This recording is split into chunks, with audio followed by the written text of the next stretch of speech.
Hello, everyone. I'm Gregory Duell, Conference Co-Chair and Sales Manager for Rocker Chemical Corporation.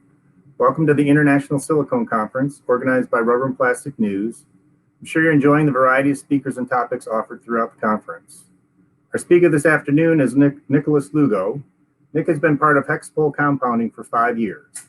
He started there as a co-op student, followed by a role as product development engineer.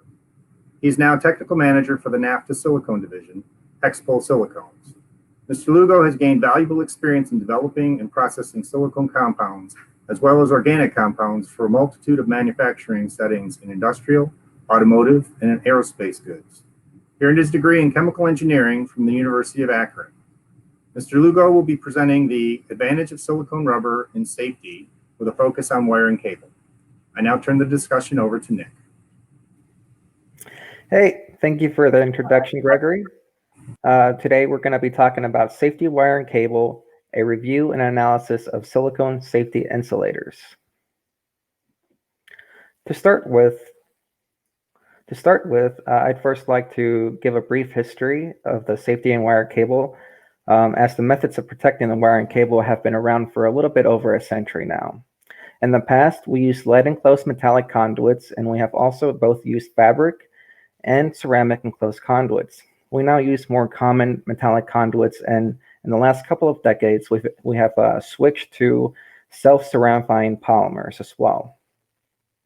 In addition to that, the type of polymers that we use have also changed in the last century. We've gone from natural rubber to more traditional synthetic rubbers such as EPDM and nitrile rubbers. And in the last few decades, safety wire and cable has shifted to also incorporating silicone elastomers and varying types of high-performance thermoplastic polymers due to their properties.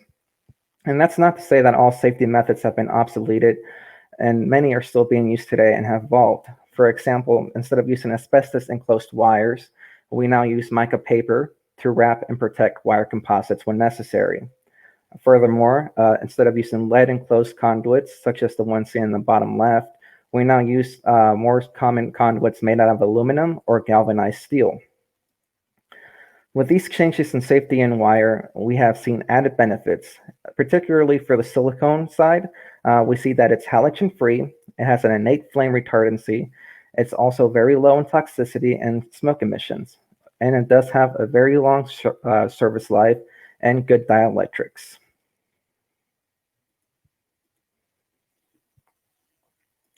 I would like to talk about the product range for the silicone wire and cable insulators. Let's first talk about heat-resistant cables. They are seen in the consumer products, lighting, and industrial plants. Think about cables used for low to standard voltages. They have high flexibility, excellent weatherability, dielectric strength, and also are very easy to process. Next, let's look at the automotive and transportation cables. They have high mechanical properties, high thermal resistance, and it can also be processed fairly quickly. Think of medium voltage products such as rolling stock used for both power and data transmission in the railway industry, and also high performance wire and cables shown in the electric vehicles. For the main purpose of this presentation, we're going to delve into flame resistant cables, which are used at places such as airports, nuclear power plants, underground stations and tunnels, and also many other types of service buildings and public buildings. These insulated wire and cables are fire resistant, maintain circuit integrity, and evolve lower amounts of smoke, which is also very low in toxicity. First, I want to talk about what happens to the silicone as it's undergoing pyrolysis. So when there's a lot of energy added to the silicone backbone in the presence of oxygen, we do get water, or I should say steam, carbon dioxide, and silicon dioxide. A few other byproducts are methane and carbon monoxide. Due to these rapidly evolving gases, plumes of amorphous silica are scattered chaotically, exposing vital wire conductors. Circuit integrity is a focal point that safety wire and cable aims to tackle via self-certifying silicone insulators.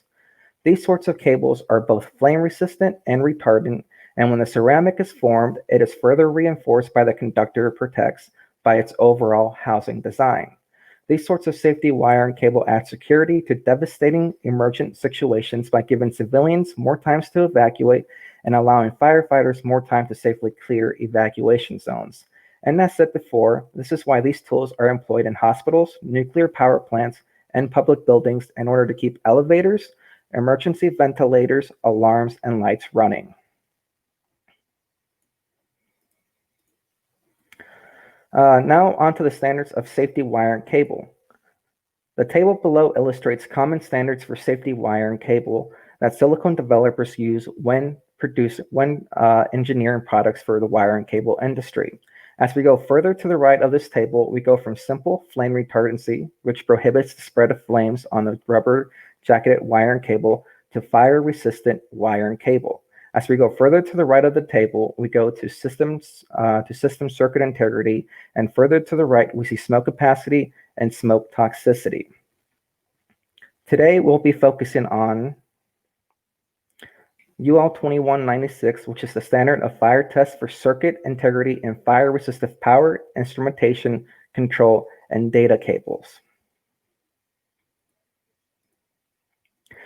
Engineered silicones must be able to meet the harsh requirements and standards of UL 2196. They do this by protecting low metal conductors from exposure.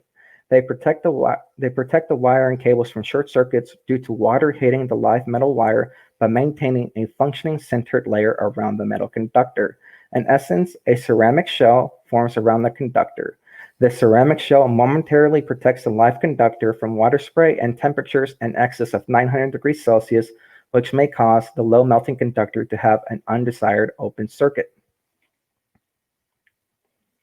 The shell forms due to the sintering of the developed HCR silicone. UL 2196 aims at characterizing the behavior of power, instrumentation, and control data cables by applying a maximum low voltage to the prospective wire and cable assembly. In order for rubber materials to be engineered to meet UL 2196, the silicone HCR must be developed in a way that takes into account the chemistry of the fillers into consideration during the pseudo-sintering process, as well as the additives that help promote the sintering. As silicone HCR is heated and burned at extreme heat, the fillers will start to bridge chemically. Changing the crystal structure of the ceramic fillers used. The end result is a porous ceramic that will temporarily protect the metal conductor against fire and water. The goal of the ceramic is to have no shrinkage or expansion, as that would lead to cracks exposing live wire. In addition, the ceramic must be able to accept the contours of the wire and cable landing it is a part of, including 90-degree angles, sudden turns, inclines, and declines according to the layout of the wire and cable landing. Furthermore, the ceramic must be able to withstand the sharp movements that occur during emergent situations, during instances of engulfed buildings in fire. Hexpol has engineered silicone HCRs to achieve the above standards and other common wire and cable standards. We're going to be looking at 4 compounds today. The first 3 are MG9259Na70. This is a medium gravity ash cohesion safety and wire insulator silicone. MG5258Na70, which is a high gravity ash cohesion safety and wire insulator material. And MG5259Na70, which is a high performance ash cohesion safety and wire insulator. In addition to that, we're also going to be looking at a control. And there are also many other offerings ranging from low density to cost effectiveness, low toxicity, and more. Looking at MG9259Na70, we know that it's an off-white silicone. Its nominal hardness is 70 short A, and it has a medium gravity of about 1.37. The silicone has been tested with multiple peroxides, and it's had its mechanical, heat age, dielectrics, and flame resistivity studied. We see that it does have a electrical resistivity of 5 times 10 to the 15 ohm centimeters with a low tan delta ratio of 0.002 and a high LOI of 27% with a UL rating of 94V1. MG5258Na70 is a high-gravity self-ceramifying silicone. Like the previous iteration, we have also studied it with 3 peroxides, as well as having its mechanical, aging, and dielectrics tested. For the dielectrics, we see that its electrical resistivity is at 6 times 10 to the 15th ohm centimeters, and with a tan delta ratio of 0.003, with an LOI rating of 30% and a UL94 rating of V1.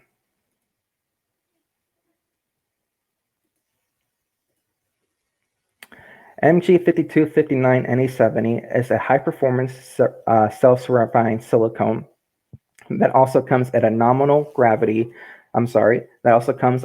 hardness of 70 short A and a medium gravity of 1.38. Like the previous two other iterations, we have looked through its mechanical properties, heat age properties, dielectrics, and flame resistivity. We see that its resistivity is at 3 times 10 to the 15th with a tan delta ratio of 0.006, an LOI of 29%, and a UL94 rating of V1. Now, we did look at a 55 PHR quartz control filler that, unlike the previous three versions, this material's filler system and additive system were not carefully selected to take into account the circuit integrity during an emergent situation. For all intents and purposes, this silicone performs similarly compared to the previous three samples in terms of physical, aging, and dielectric properties. We can see a slight change in its flame resistivity as it does not meet the criteria for UL94 V1, in which the sample does not self-extinguish within 30 seconds with a vertical burn test. It does, however, meet the criteria for UL94 HB and ASTM C1166.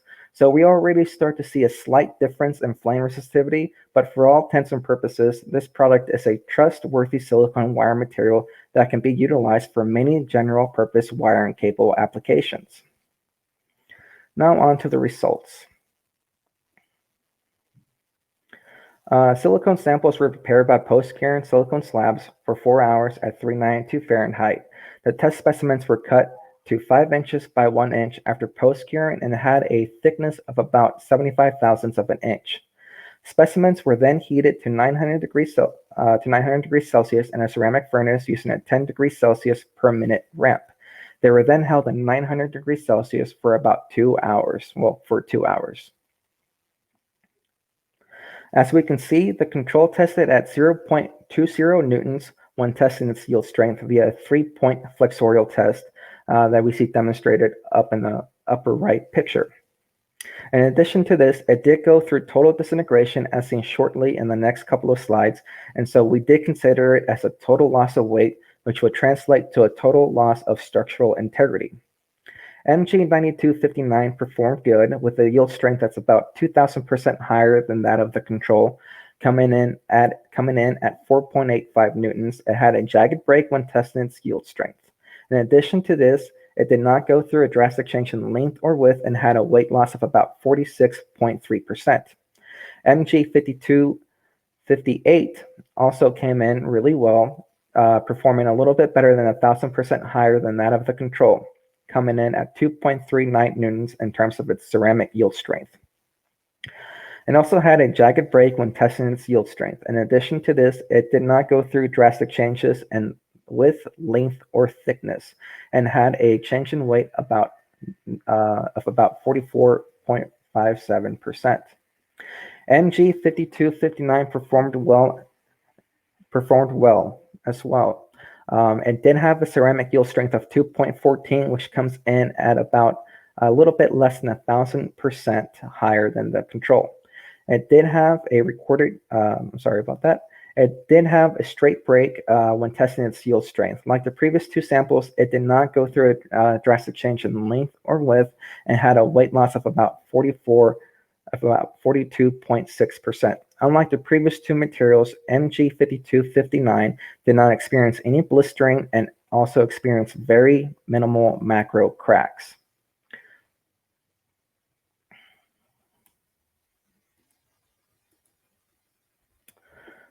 MG9259 NE70 had the best flexorial strength, but it did have a jagged break.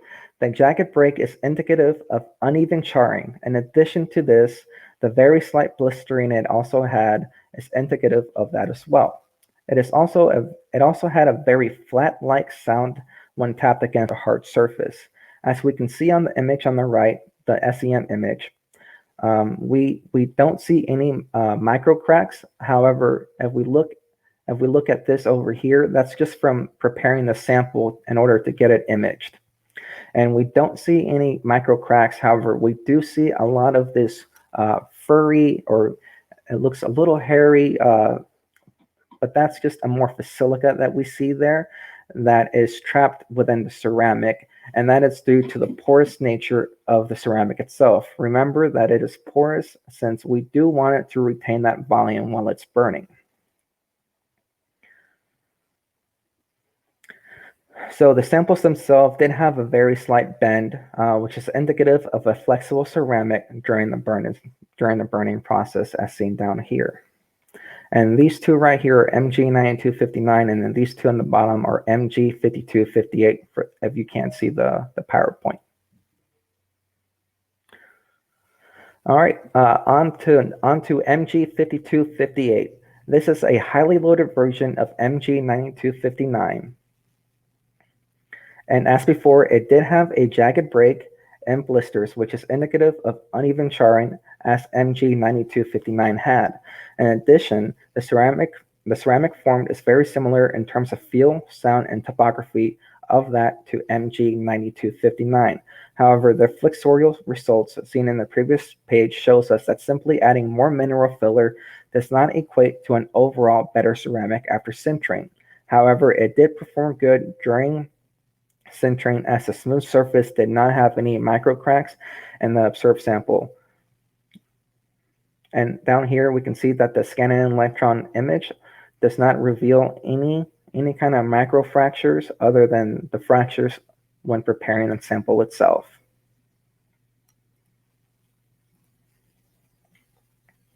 MG5259 NA70 consists of a blend of fillers whose chemistry changes during sintering to form a robust specimen. After its furnace treatment, it had an extremely smooth surface with minimal to no cracking on the observed sample. In addition, it had no blisters at all and was highly flexible, indicating the formed material is a soft ceramic compared to the previous two iterations. A softer ceramic can better resist the aggressive movements seen during emergent situations. MG5259 also had a high-pitched sound when tapped against a hard surface, reminiscent to an empty wine glass. It is worth noting that it was hard to capture an SEM image due to it being difficult to prepare the sample without destroying it. However, from the image on the right, we can see that the surface is smooth and does not exhibit cracking. In addition to that, we can also see that it is less quote-unquote hairy or furry, meaning that the surface is slightly more smooth and does have slight lower amounts of pores compared to the previous two iterations, as we do not see the same amount of silica on the surface itself.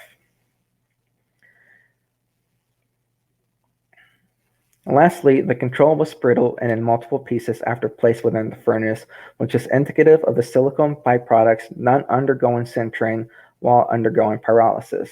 The leftover ash exhibited chaotic warping and cracks.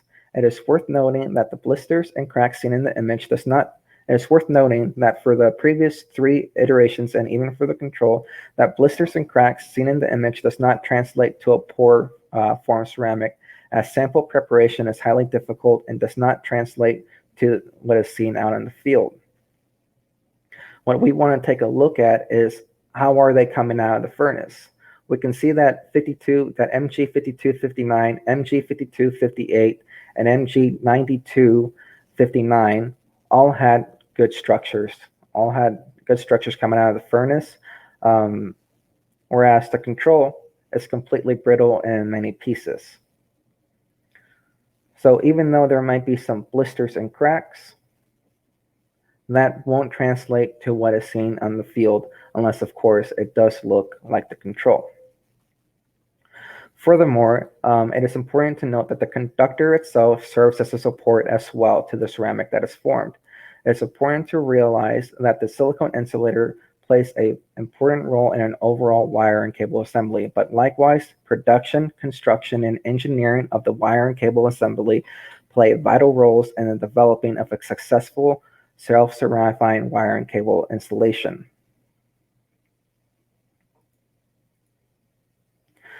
In conclusion, it is very important to realize and understand the challenge of having a low-cost silicone material char and sinter while subjected to immense heat. A delicate balance between the chemical chemistry of the silicone rubber, silicone additive, and the mineral fillers is imperative. Carefully selected minerals consisting of oxides that are typically derived of zinc, calcium, aluminum, or silica, as well as the silicates of these oxides must be weighed and balanced in a safety wire and cable formulation. In addition to the filler system, silicone additives, which aid in the sintering of the ceramic, is also a very vital component. One has an option of using a liquid phase sintering aid, which typically involves a low melting additive that acts as a bridge and support, or a solid phase sintering aid, which catalytically aids in the sintering of one's chosen fillers through chemical means. It is through this careful selection that compounders have been able to aid the wire and cable industry in engineering rubber insulators that continue to protect the metal conductor in emergent situations.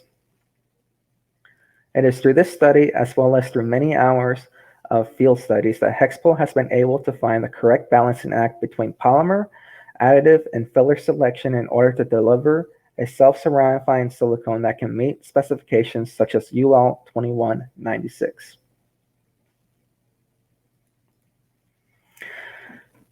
And up here is context for our team. And that's it. Thank you.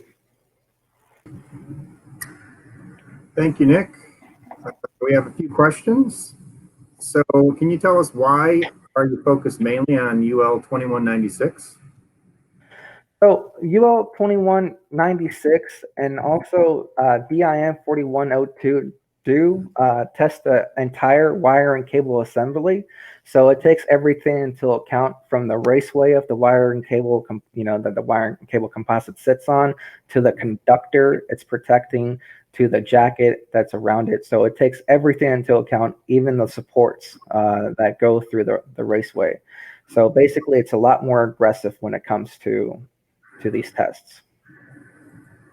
Okay, so kind of related to that is how did you prepare and test your samples for your internal testing so that you believe it will pass the full UL 2196 test? Okay. So basically what we did cut up a regular tensile slab. We post-cured it first, and then we cut it up into test specimens. And then we did put those test specimens in a furnace that's able to ramp up to a very high temperature, which shows 900 degrees Celsius. Since that seems, if you go a little bit hotter than that, it does make the ceramic better overall. And if you go a little bit cooler than that, it does affect the performance of the ceramic. So we chose 900 degrees Celsius just kind of as the middle point, basically. And as we can see from the images on the screen, that we did come out of the furnace with overall really good bodies. There was some bending, as sample preparation is highly difficult. You never know what's going to happen inside the furnace, especially since we were laying them flat within the furnace, which does produce uneven burning, since the top's going to burn first and then the bottom's going to burn second. So we did see a lot of bending, especially with MG 5259. Okay, I think we got time for a couple more. Third question would be, what are the key aspects or the important parameters of the ceramic? So key aspects is when basically what the industry is looking for. They're looking for a composite or for an insulator that's going to protect the conductor, that when it's on fire, because it's going to be in an environment where it's engulfed in flames, that the insulator does not shrink or expand. Shrinking and expanding is going to cause this porous ceramic to crack and to fall apart. And then that's when you run into issues where water could be hitting the live conductor, or the live conductor could basically melt out if it's a low temperature metal such as copper. So, okay. Yep. Okay. Good. You finished? I was just going to add in, and then basically you want to come up with a blend of fillers that's not going to affect, there's many fillers out there that will affect basically your overall, the structure of your ceramic. So you need to take into account what happens to these fillers when they're burning at these high temperatures. What happens when it's undergoing, when the silicone is undergoing pyrolysis, because there is going to be chemical changes to the fillers themselves. Okay, so I think we have time for one more. This is one I wanted to add. Your presentation, you talked about 3 or 4 different compounds of different gravities. So what role does gravity play in what type of material that the end customer is going to choose and settle on? So the specific gravity of the materials, we call it medium gravity. What we would consider low gravity would be like a 128, and then there's even a lower gravity where it's just 118, 119, basically polymer rich. The roles of the gravities play kind of lets the customer know what's being used within the compound itself. Is it heavy in just one filler, or is it heavy in multiple fillers? So basically, a medium gravity compound will let the compounder know, and will let the customer know that what to expect is, I'm sorry about that.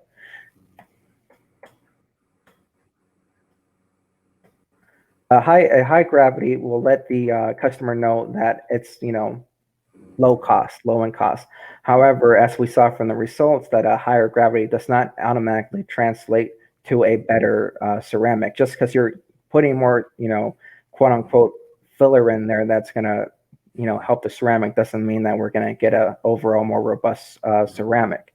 Whereas a lower gravity does really help the compound maintain its structural integrity as it's burning.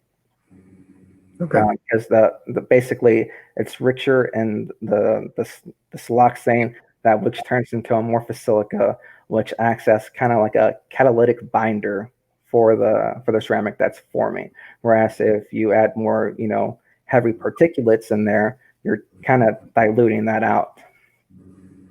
Okay, great. I think that's the last question. So again, I'd like to thank you very much, Nick, for your presentation. I'd also like to thank our audience for attending this session of the International Silicone Conference.